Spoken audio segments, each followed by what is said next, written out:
Hello student, मैं एकता सिंह आप सभी का ज्ञान चेतना चैनल में बहुत बहुत स्वागत करती हूँ। आज के इस टॉपिक में हम पार्ट 10 अकबर का युग देखेंगे, जिसका टाइम पीरियड 1556 से लेकर 1605 ईस्वी तक रहता है। तो बाबर ने भारत में मुगल वंश की नींव रखी, परंतु उसे स्थापित प्रदान करने का कार्य बाबर ने किया। गुप्त वंश के लगभग 1000 वर्ष बाद अकबर ने भारत को पुनः एकता के सूत्र में बांधा। अकबर एक महान विजेता होने के साथ ही प्रजा के हित में कार्य करने वाला शासक था। अकबर का नाम पूरा जलाउद्दीन मोहम्मद अकबर था।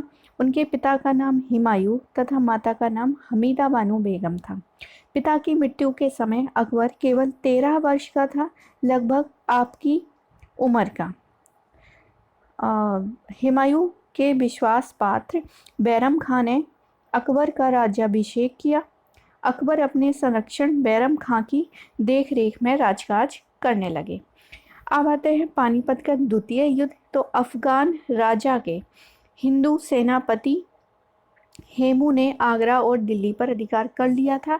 उसे मुक्त कराने के लिए 1556 ईस्वी में अकबर और हेमू के बीच पानीपत का द्वितीय युद्ध हुआ। हेमू की सेना पराजित हुई और पंजाब, आगरा और दिल्ली अकबर के अधीन में हो गए।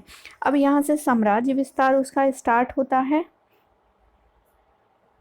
तो अकबर अपने साम्राज्य विस्तार करना चाहता था। इसके लिए उसने सीधे संघर्ष करने, वैवाहिक संबंध स्थापित करने, अधीनता स्वीकार करने वाले शासक से पद देने तथा मित्रता करने की नीतियां अपनाई। तो उसने अपने साम्राज्य विस्तार करने के लिए बहुत इम्पोर्टेंट, जहां पर सबसे पहले तो जहां पर विवाह संभव हुआ तो उसने विवाह किया अपने साम्राज्य विस्तार करने के लिए।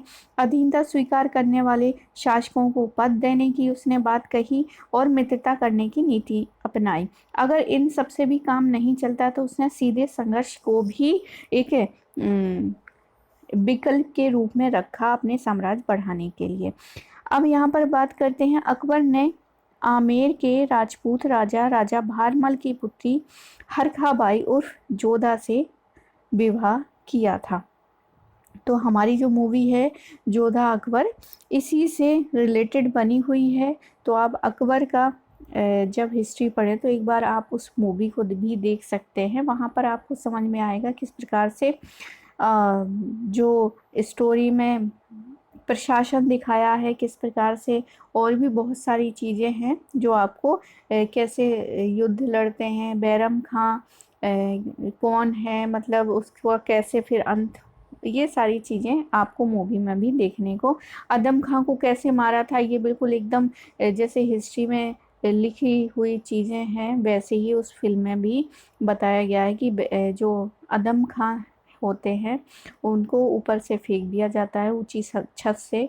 अगर फिर देखा जाता है वो जीवित है या नहीं है। अगर वो जीवित थे तो उनको दोबारा से क्या है, फेंका जाता है। तो ये एक सत्य घटना, मतलब जो हमें उस समय के जो ग्रंथ हैं उसमें मिलती हैं, वो भी हमें फिल्मों में भी कभी कभार देखने को मिल जाती हैं। तो यहाँ फिल्मों की बात ना करके हम यहाँ पर देखते हैं कि अकबर ने आमेर के राजा भारमल की पुत्री हरकाबाई और जोधाबाई से विवाह किया था।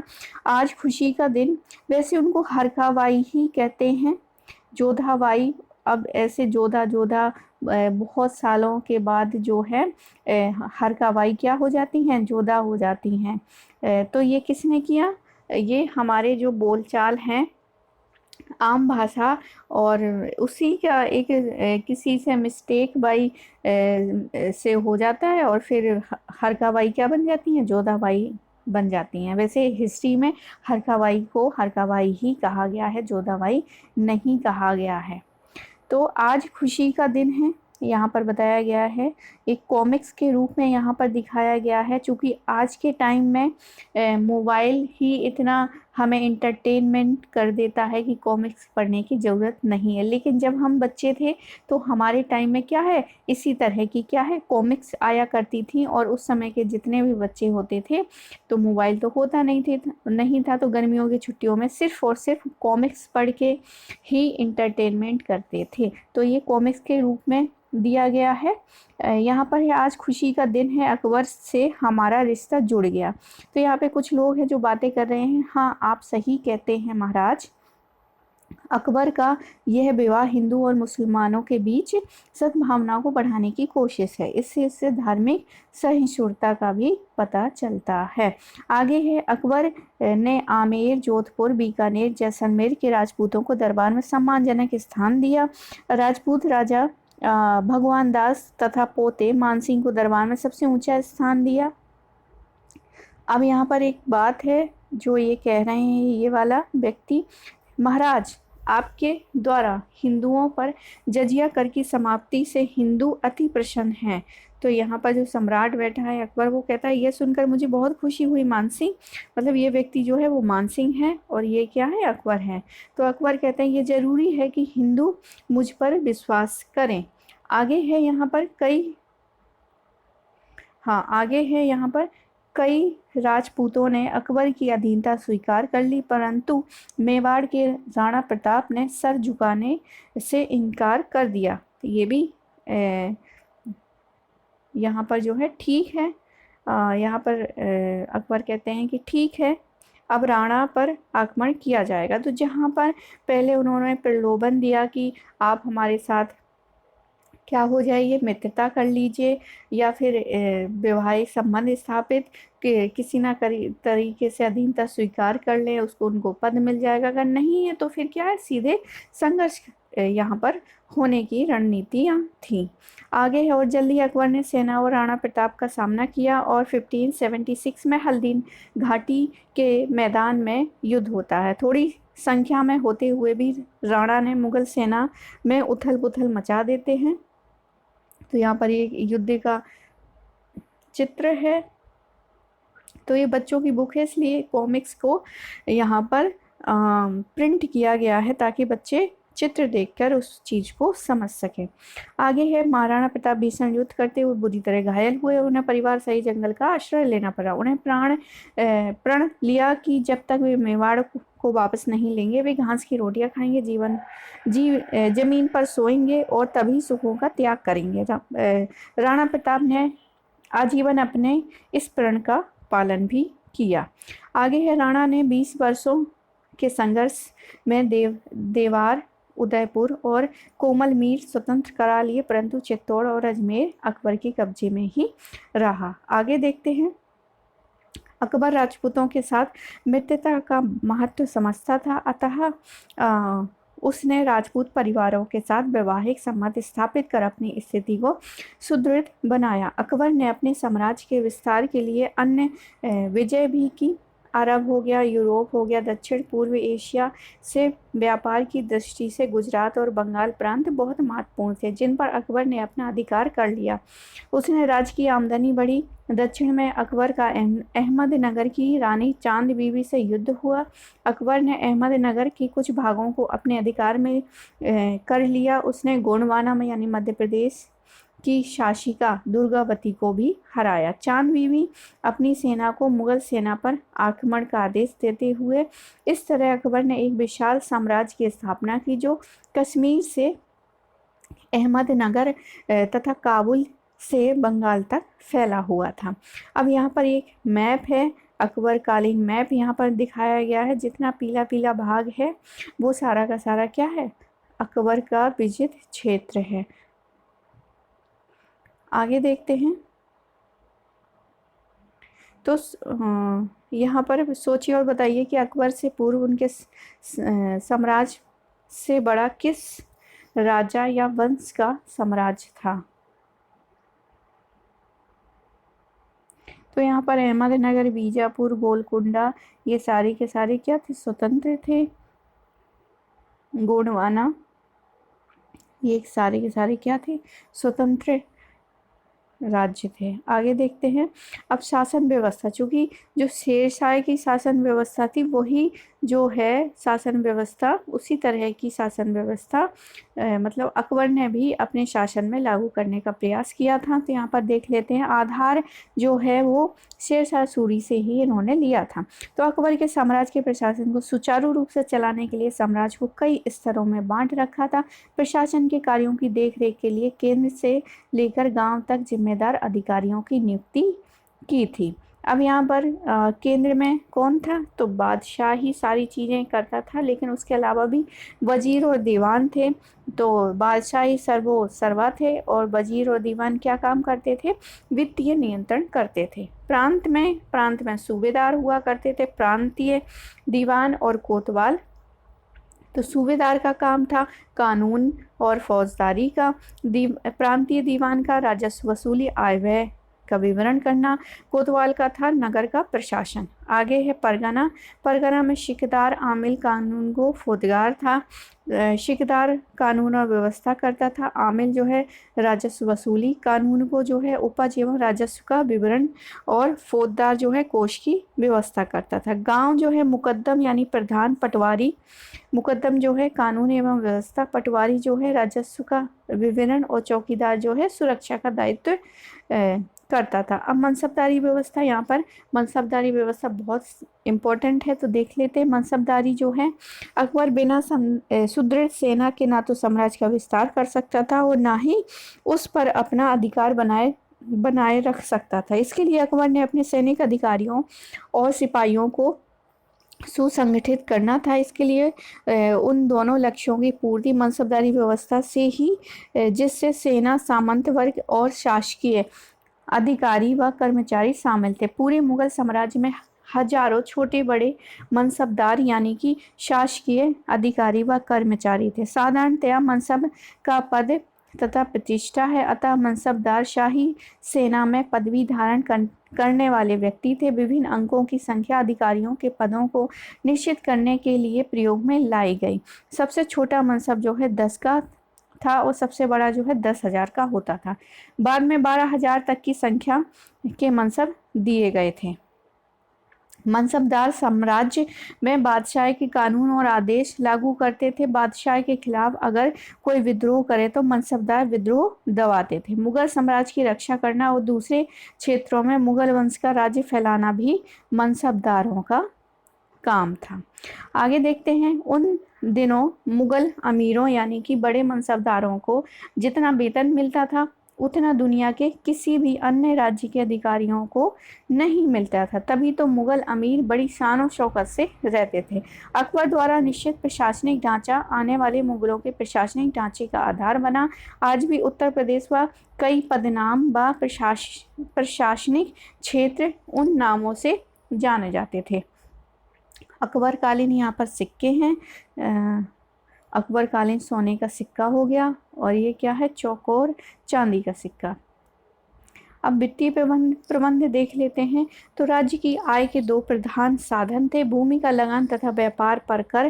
प्रत्येक गांव का लगान निश्चित कर दिया गया था। किसानों से उपज का 1/3 भाग लगान के रूप में वसूल किया जाता था। किसी भी भूमि में एक निश्चित उपज न होने के कारण अकबर लगान का प्रबंध समय समय पर कराने के पक्ष में था। उसने भूमि की नाप कराकर लगान पर लेखा बनाने का कार्य राजा टोडरमल को सौंपा। लगान की इस व्यवस्था से किसानों को सुविधा हुई। उसको अब मालूम रहता था कि उपज का कितना भाग जो है उसको लगान में देना है। अब कृषि एवं भू राजस्व प्रबंध के बारे में देखते हैं। तो कृषि मुगल बादशाहों की समृद्धि का आधार थी। तो कृषि ही क्यों? क्योंकि कृषि जो है यानी एग्रीकल्चर सबसे बड़ी मात्रा में किया जाता था, इसलिए लगान वसूली जो भी चीज़ें हैं किसानों पर बहुत ज़्यादा थोप दी जाती थी। तो कृषि उपज की वृद्धि के लिए विशेष ध्यान दिया गया यहाँ पर, क्योंकि सारी जो अर्थव्यवस्था है वो कृषि प्रधान ही हमारी अर्थव्यवस्था थी। इस समय एक ही खेत के विभिन्न फसलों का उत्पादन किया जाता था। कृषि क्षेत्र का विस्तार किया गया। भू प्रबंध में हमें प्राचीन भारत से लेकर मध्य काल तक एक रूपता दिखाई देती है। भू कर निर्धारण के लिए पूरे राज्य की पैमाइश की गई। भूमि की पैमाइश जो है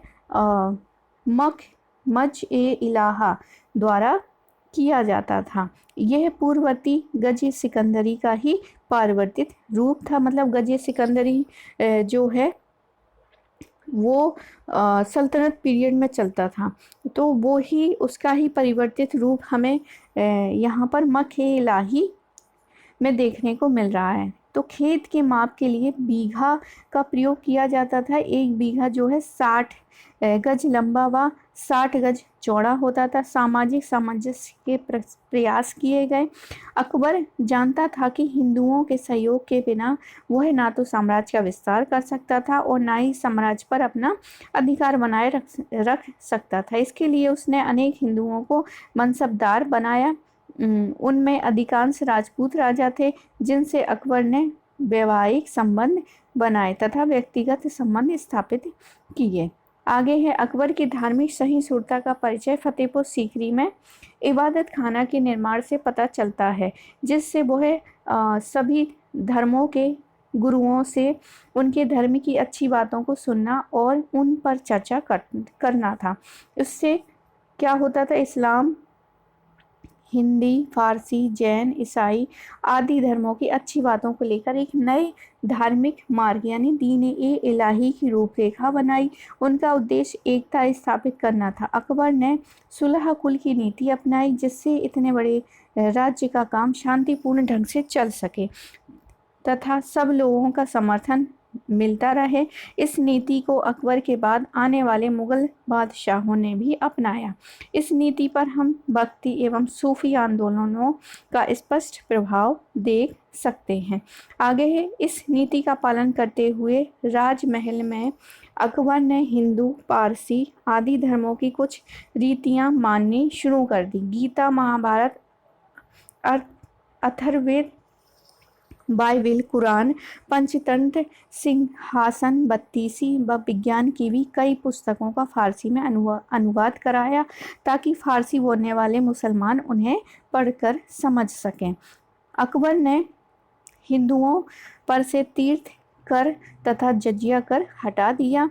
उसने एक ऐसे साम्राज्य की आधारशिला रखी जो बिना किसी भेदभाव के सभी लोगों के समान अधिकारों पर आधारित थी। इस प्रकार अकबर के शासनकाल में राज्य अनिवार्य रूप से धर्मनिरपेक्ष सामाजिक विषयों में उदार और चेतना तथा सांस्कृतिक एकता को प्रोत्साहन देने वाला बन गया। आगे देखते हैं साहित्य देखते हैं। अकबर सदैव विद्वानों से विचार विमर्श करता था। इस समय की राजभाषा फारसी थी।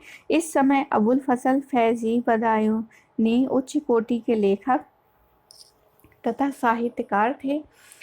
अबुल फजल ने अकबरनामा की रचना की। महाभारत तथा रामायण की फारसी में अनुवाद किया। अब्दुल रहीम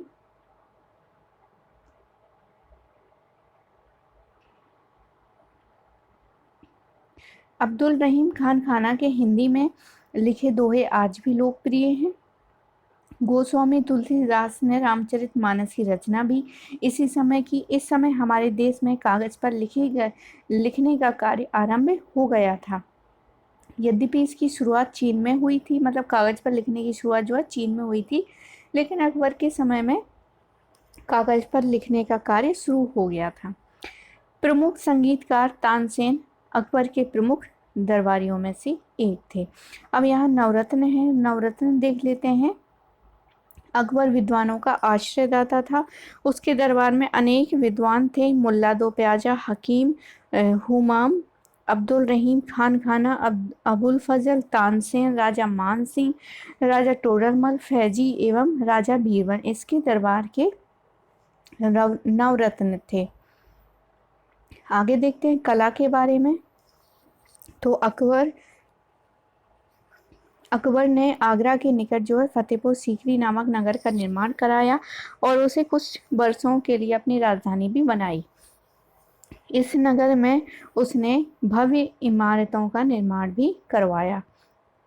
तो यहाँ पर पिक्चर दे रखी है। फतेहपुर सीकरी में अकबर द्वारा बनाया गया जोधा महल है, पंचमहल है, हवा लेने के लिए बनाया गया था पंचमहल फतेहपुर सीकरी का। आगे है आगरा के लाल किले में स्थित दीवाने आम है। दीवाने आम है आगरा के लाल किले में स्थित दीवाने खास है ये। आगे है अकबर अपने दीवाने आम में राज्य के लोगों से मुलाकात करता था और दीवाने खास में अपने मंत्रियों से शासन संबंधी मंत्रणा करता था। तो यहाँ पर बुलंद दरवाजा है फतेहपुर सीकरी में, यह अकबर ने अपनी गुजरात विजय के स्मारक के रूप में बनवाया था। आगे शेख सलीम चिश्ती की दरगाह आगरा अकबर द्वारा निर्मित है, किंतु शाहजहां द्वारा संगमरमर की इमारत में परिवर्तित करवाया था। शेख सलीम चिश्ती की दरगाह। आगे है जयपुर से भी हवा लेने के लिए पंचमहल की तरह इस इमारत एक इमारत है, इसका नाम लिखना है। तो जयपुर में भी हवा महल है, तो इसका नाम हो गया यहाँ पर हवा महल। आगे देखते हैं, यहाँ पर एक टाइम पीरियड दे रखा है। अकबर का शासन जो है यहाँ से लेके यहाँ तक ही है। आगे देखते हैं कुछ शब्दावलियाँ हैं। तो इबादत खाना यानी प्रार्थना गृह, पंचतंत्र यानी कि नीति कथाओं की पुस्तक, संरक्षण जो है नाबालिग की देखभाल के लिए नियुक्त व्यक्ति हैं। दीन इलाही जो है अकबर द्वारा चलाया गया धार्मिक मार्ग है। दीन इलाही का अर्थ है एक ईश्वर की उपासना का धर्म।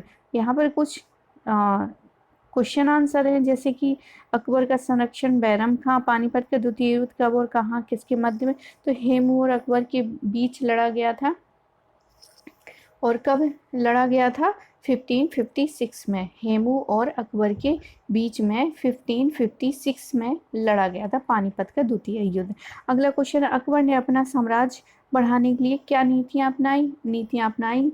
सीधे संघर्ष करें या वैवाहिक जीवन स्थापित करें? अधीनता स्वीकार करने के स्थान पर उसने अपने शासन में ऊंचे पद देने की बात कही, मित्रता करने की नीतियां अपनाई। अगला क्वेश्चन है, हल्दी घाटी का कब और किसके मध्य लड़ा गया? तो हल्दी घाटी का युद्ध जो है महाराणा जो है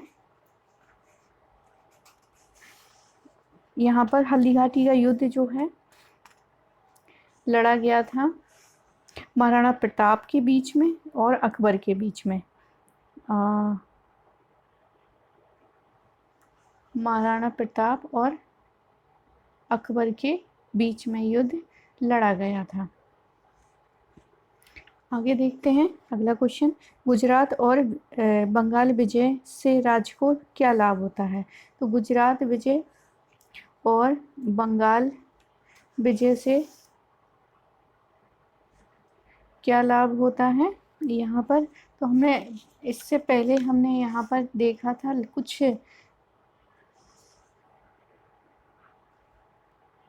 तो यहाँ पर जो है हमारा आंसर होगा कि गुजरात और बंगाल की विजय से क्या लाभ होता है? उसकी आमदनी बढ़ती है, जितना बड़ा साम्राज्य होगा उतने से उसको राजस्व प्राप्त होगा, उसकी आमदनी बढ़ेगी। अब यहाँ पर चांद बीवी से युद्ध होता है और चांद बीवी अपनी सेना को मुगल सेना पर आक्रमण का आदेश देती हैं। और फिर क्या है, यहाँ पर भी क्या है, तो अहमदनगर, यहाँ से चांद बीवी जो है अहमदनगर से लड़ती हैं और यहाँ के कुछ भागों को अपने अधिकार में कर लेता है। कौन? अकबर। आगे देखते हैं, अकबर ने धार्मिक सहिष्णुता बढ़ाने के लिए क्या किया? तो धार्मिक सहिष्णुता बढ़ाने के लिए उसने एक दीन ए इलाही नामक एक धर्म चलाने का प्रयास किया और इसके अलावा इबादत खाने का भी निर्माण किया और यहाँ पर सारे धर्म के लोग यहाँ पर आते थे और धर्म से संबंधित यहाँ पर चर्चाएं हुआ करती थी। इससे क्या है, एक समाज में धार्मिक सहिष्णुता की जो है बढ़ाने का प्रयास किया गया। आगे देखते हैं, हल्दी घाटी का युद्ध हुआ था महाराणा प्रताप के बीच में। फतेहपुर सीकरी का निर्माण करवाया था अकबर ने। आगे देखते हैं, तो ये था कुछ अकबर से रिलेटेड कुछ इम्पोर्टेंट चीज़ें। तो आई होप आपको पसंद आया होगा ये लेसन। पसंद आया तो प्लीज़ लाइक करें, शेयर करें और सब्सक्राइब करें। मिलते हैं अगले वीडियो में। पूरा वीडियो देखने के लिए आप सभी का बहुत बहुत धन्यवाद।